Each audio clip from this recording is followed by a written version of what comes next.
خیلی که مردم همین کرونا ویروس میترسن، از الله میترسیدن، خداوند تمام درد رنج ویروس و وبا را جامعه دور میکرد، گم میکرد.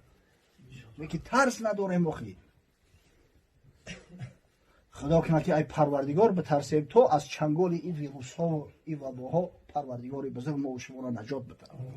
این الله لم یضع داء الا وضع له دواء.